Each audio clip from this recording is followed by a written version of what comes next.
Survivors write the history that suits them. One day, it will be you who writes my story. You are Comanche. You see your father for what he really is. Their blood is on your hands as much as it is on mine. No!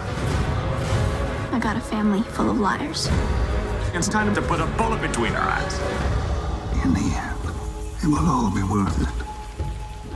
Hey everyone, Sam Davidson here with MEA Worldwide, and I am sitting with Elizabeth Francis from AMC's The Sun. So nice to meet you. Hey, so nice to meet you too. Thanks for having me. Of course. Now this is a character that you play, Prairie Flower. Yes. That is really loved by a lot of women in this country. Tell me about how you landed the role. Well, the way I landed the role, actually, I remember I'd read the material, it was the day before, and I thought, wow, this is great material, it's really deep, and then I realized as I was reading it, oh my God, none of this is in English.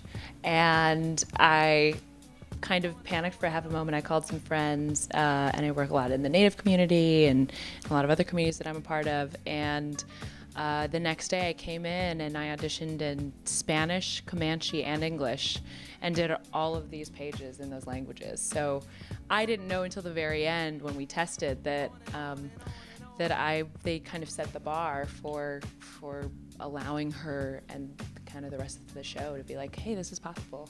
Yeah. So that's really interesting and very lucky and impressive that you knew all of those things. Yeah, definitely. I mean, I think too, you know, now that I've worked on the character for quite a while, it's such a great opportunity because the Comanche language, for instance, there's like 150 living speakers left. And so in a way, we've sort of revived this language and involved the elders in the tribe in working with us on how to make these characters as expressive as possible when the language was only written down in like 1997. Tell me a little bit about your background because I know that it does kind of connect to the character in the show. Yeah, so I'm a mutt. I'm mixed, so I grew up mostly in San Diego, and so I was born in Okinawa, but I'm not Japanese. My dad was in the military, and then my mom's from the Philippines, and my dad's from here, and so I mixed like German, English, Cherokee, Filipino, which is like Chinese and Spanish as well. So, and my husband's black, so when we have babies, they're pretty much gonna be like the United Nations. Yeah. So I mean, you kind of were the perfect person, I think for this role. Yeah, I mean, I was really fortunate because I think especially with a character like this, I remember the first day talking to, we were doing makeup tests and talking to the producer and saying, it's 1849, I really want her to feel like a woman who is surviving, and I don't actually want, you know, beauty, what we consider beauty now, to distract from that. So I wanted to look like she was really surviving on the land, and I believe and hope that by her being of that time and being in those circumstances, that actually that's the thing that makes her beautiful in her own way. Tell me how you relate to the character and how you feel you've really learned from her as well as a person and a woman. Yeah, I think, especially as a woman, I think a character like this, especially now, there's an uphill battle, especially for women of color, like learning how can we kind of reiterate these narratives in new ways.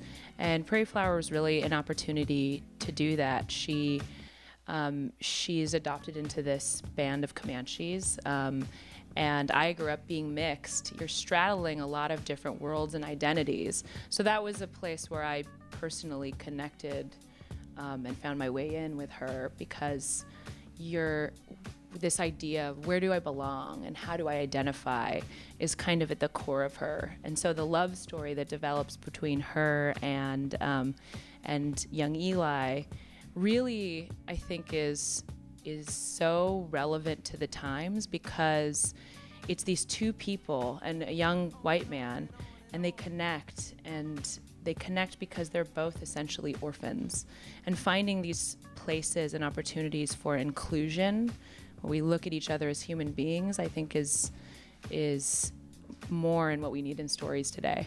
Tell me what it was like working on this really unique set. Did you feel like you were in the Wild West just kind of playing Dress up all the time? Oh yeah, I mean it was great. We were in Austin, Texas for 6 months at a time or so, and none of us are from there in the main cast. So I was learning how to bareback ride. I'd ridden like Western saddle before, but riding a horse bareback is a whole different experience. It's you trust. You're like, I feel this animal.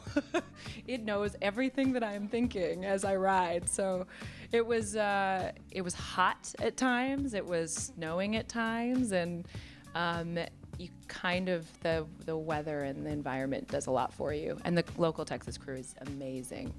Yeah. And so we have season 2 coming out at the end of April. Yes. What have we missed, in this whole time that the show has been off the air, and how is it going to be different from the first season? Well, it's the final season, so there's a lot coming up. I'm trying to think what I can tell you without like spoiling, but the stakes are definitely higher, and everything surrounding Eli, and especially like as his first love.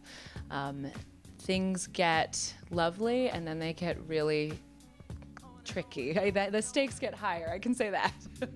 Well, I cannot wait to see the second season of The Sun on AMC. Make sure that you guys check it out on April 27th. We'll see you next time. Thanks.